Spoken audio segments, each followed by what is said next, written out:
amené en fait à déposer un projet de loi pour auditer la dette? Tout d'abord, l'initiative, elle est vraiment née tout de suite après la Révolution, hein. Je pense que c'était vraiment une demande révolutionnaire de tout le peuple tunisien qui avait un besoin d'information, un besoin de justice. Donc, vous savez, quand on sort d'une dictature, on a envie d'auditer, on a envie de savoir qu'est-ce que l'on a, qu'est-ce qui nous reste dans notre patrimoine qui appartient à tous les citoyens tunisiens. Au-delà des aspirations révolutionnaires du peuple, on a été soutenu en fait tout d'abord par des eurodéputés. Donc à peu près 130 députés ont signé une pétition, dont Madame Eva Joly qui a été leader dans l'initiative. Mais il y a aussi le Sénat belge dans une résolution qui qualifie la dette tunisienne de dette odieuse. La Norvège et l'Équateur nous ont apporté le soutien. Donc, avec l'aide de l'association Auditons les créances envers la Tunisie, l'association A7, nous avons élaboré un projet de loi qui s'inspire notamment de l'Équateur et de la Norvège. Et nous l'avons déposé en juillet dernier, donc juillet 2012, avec le soutien, le sponsor de à peu près 23 députés de tous les partis politiques. Donc vous dites que le projet a été sponsorisé par les partis, euh, par des soutiens internationaux et aussi une inspiration populaire, mais pourtant le gouvernement tunisien, notamment le ministre des Finances, M. Ferfer, avait clairement indiqué qu'il n'y aura pas d'audit de la dette, et également son secrétaire d'État. C'est vrai, en fait. Bon, moi je pense que ce sont des campagnes hein, pour essayer d'arrêter l'audit parce que je pense qu'il y a beaucoup de pression, notamment des bailleurs de fonds, des pressions, je pense, au sein du gouvernement même, des gens qui ne veulent pas auditer parce qu'ils ont peur de ce que l'on va trouver. Et donc c'est vrai qu'en février 2013, à deux reprises, donc le responsable donc le secrétaire d'État et le ministre de la Finance ont tenté, ils ont essayé, mais nous avons des institutions en Tunisie et l'Assemblée nationale constituante est souveraine. Donc la seule institution habilitée à abandonner un projet de loi est l'Assemblée constituante. Et en ce qui nous concerne, nous n'avons jamais abandonné ce projet de loi. D'ailleurs, pour l'abandon, il faudrait que les 23 députés qui avaient sponsorisé le projet de loi, il faudrait qu'eux retirent leur signature. Et ça n'a pas été fait. Au contraire, avec mes camarades, nous faisons une pression énorme pour que cela passe très rapidement. Donc pour moi, c'est ce que le gouvernement a fait, c'est une campagne d'intimidation. Mais vous savez, nous, ça nous encourage encore plus pour faire l'audit, parce que quand on n'a rien à cacher, normalement, on n'a pas peur de l'audit. Donc on va le mener jusqu'au bout et pour le moment le projet il est en commission finance et il va aussi passer en commission des relations avec l'étranger et donc on espère qu'il y aura une discussion assez rapidement et un vote cette année. D'accord, donc vous souhaitez auditer la dette de l'État tunisien. On entend beaucoup parler de la dette odieuse. Qu'est-ce que la dette odieuse en fait? En fait la dette, on l'appelle la dette illégitime ou la dette odieuse, c'est la part de la dette qui a été contractée par un régime, par un gouvernement qui n'avait pas de légitimité. Donc en l'occurrence le gouvernement Ben Ali, Ben Ali n'avait pas été élu par des élections qui étaient justes ou des élections transparentes. C'était des élections qui étaient falsifiées. Donc les élections présidentielles n'exprimaient pas la volonté du peuple tunisien. Donc le gouvernement Ben Ali est un gouvernement illégitime. Donc il y a ce facteur-là. Le deuxième facteur, c'est que l'argent qui a été contracté par le gouvernement n'a pas été utilisé dans l'intérêt du peuple.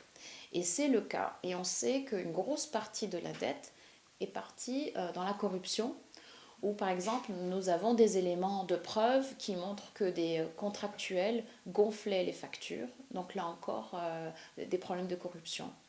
Le troisième facteur qui nous permet de qualifier la dette de dette odieuse ou de dette illégitime, c'est le fait que les bailleurs de fonds ont donné au régime de la dictature tunisienne une dette, enfin un crédit, en sachant pertinemment qu'ils le donnaient à un gouvernement illégitime et à une dictature. Et donc le fait que le régime de Ben Ali est un État policier et une dictature n'était pas un secret. Tout le monde le savait. Le FMI, la Banque mondiale, l'Europe, tous les bailleurs de fonds, tous le savaient. Donc tous ces éléments nous permettent de dire, et le Sénat belge l'a dit dans une résolution, et les eurodéputés en sont convaincus, qu'une grosse partie de la dette, et on peut dire jusqu'à 75% de la dette, est odieuse. Et donc, quand c'est odieux, ce n'est pas la responsabilité des Tunisiens de la repayer. D'accord, donc par rapport à, donc vous estimez que le taux de la dette odieuse est relativement élevé. Mhm. Donc ce que j'ai entendu, c'est que le remboursement de la dette représente 1,2 par exemple fois le budget d'éducation, 4 ou 5 fois le budget de la santé. Mais que peut faire en fait le simple citoyen que nous sommes? Quelle alternative attend pour un citoyen pour essayer de infléchir la politique du gouvernement actuel ou pour essayer de pousser vers l'audit justement de la dette? Voilà, en fait, pour le moment, dans le budget de l'État tunisien, la ligne du budget qui est la plus forte, c'est le service de la dette.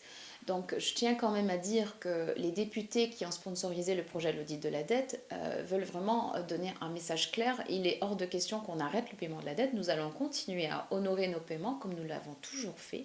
Tout ce que nous voulons faire, c'est un audit et dans toute la transparence. Il y aura même des experts étrangers qui vont faire partie de cette équipe qui vont faire l'audit. Et ensuite, les rapports vont être remis aux bailleurs de fonds et la balle est dans leur camp. Donc ça, c'est important de le souligner parce qu'on a beaucoup de personnes qui pensent que la Tunisie va arrêter de payer ses dettes. Euh, Vous savez, le fait que nous payons la dette et que ça nous coûte très très cher, c'est l'une des raisons qui nous pousse à auditer. Parce que si un bailleur de fonds est d'accord pour alléger ou renégocier la dette, ça peut nous permettre de dégager un budget pour pouvoir le placer dans le développement et créer de l'emploi. Je pense que le citoyen tunisien aujourd'hui, il a énormément de potentiel pour aider les politiciens et la société civile. Tout d'abord, il faut continuer à faire campagne pour pousser le gouvernement, mais aussi l'Assemblée constituante et les députés qui hésitent, les pousser à comprendre ce que c'est que la démarche de l'audit de la dette, mais aussi les pousser à voter pour cette loi et à ne pas avoir peur de froisser nos relations vous savez, avec les bailleurs de fonds ou avec les autres pays. De toute façon, il faut bien comprendre que cette démarche, elle s'inscrit dans la justice transitionnelle et que c'est une démarche de transparence. Donc, comme on dit, on veut toujours faire de la transparence, on tient à ce que la Tunisie soit un gouvernement open gov, donc ouvert, avec des données publiques ouvertes, qu'on communique toutes ces données aux citoyens. Donc c'est important de bien comprendre que la démarche de l'audit de la dette, elle s'inscrit pleinement dans la transparence et l'open gov. Donc le Tunisien, aujourd'hui, tous les Tunisiens, qui soient en Tunisie, mais à l'étranger, ils peuvent aujourd'hui envoyer une lettre à Moustapha Ben Jafar, le président de l'Assemblée nationale constituante, pour lui expliquer que nous voulons que ce projet de loi passe très très vite, que c'est important, ce serait un premier pas dans la justice transitionnelle. Nous voulons entendre que le FMI souhaite mettre en place un plan d'ajustement structurel. Pouvez-vous nous en dire un peu plus? Alors, bon, donc ce que le FMI propose, en fait, c'est un espèce de coussin. Donc une somme d'argent qui serait à la disposition de la Tunisie s'il y a un choc exogène, c'est-à-dire un choc qui viendrait de la crise de l'Europe.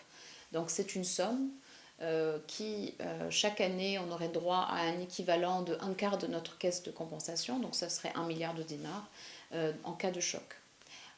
Mais pour avoir accès à ce coussin, et en fait, ce n'est pas vraiment de l'argent, c'est un panier de DTS. Donc, pour ne pas faire très compliqué, ce serait un échange de créances. Donc, pendant une période donnée, le FMI pourrait payer notre dette, par exemple, à notre place.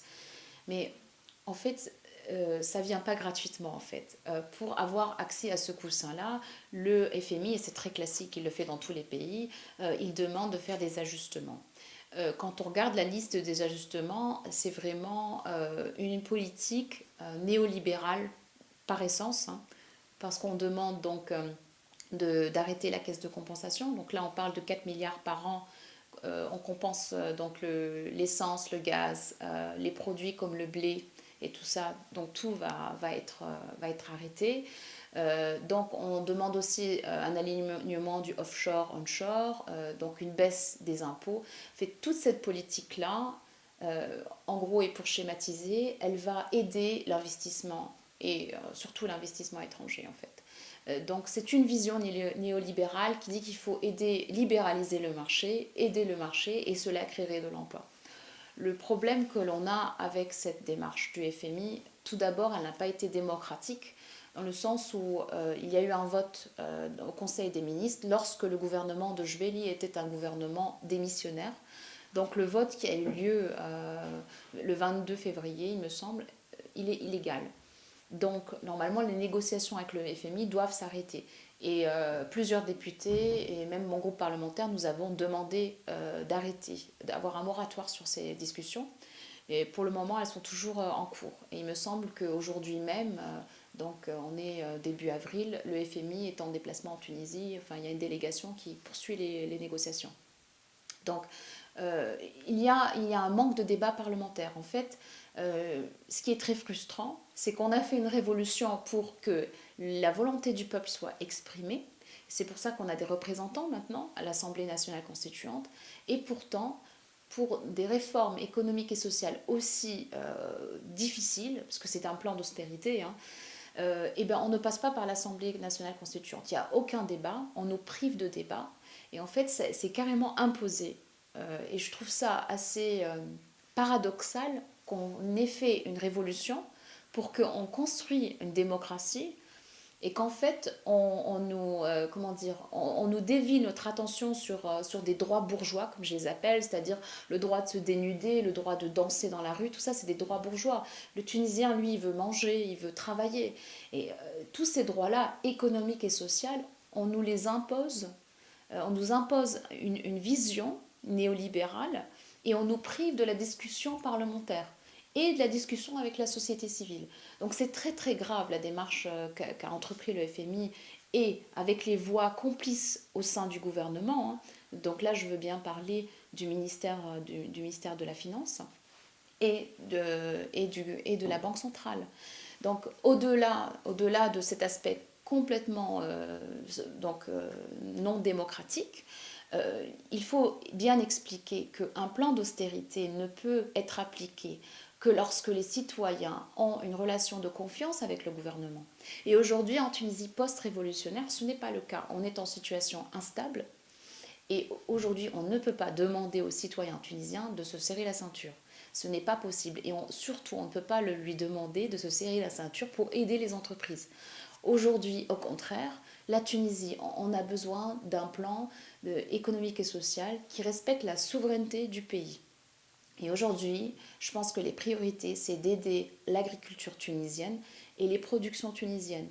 On n'est pas compétitif avec l'Europe et l'Europe est en crise. Donc aujourd'hui, c'est très important que le gouvernement cesse de discuter de façon complètement non démocratique et complètement pas transparente avec le FMI. Il faut que le débat revienne avec la société civile et l'Assemblée nationale constituante et qu'il y ait un vrai débat national sur ce que l'on veut. En tout cas, la vision néolibérale telle qu'elle est présentée, elle est catastrophique pour la Tunisie. Et j'espère que les Tunisiens vont comprendre qu'il est temps aujourd'hui de parler plus des droits économiques et sociaux. Merci Madame Mbak. Merci.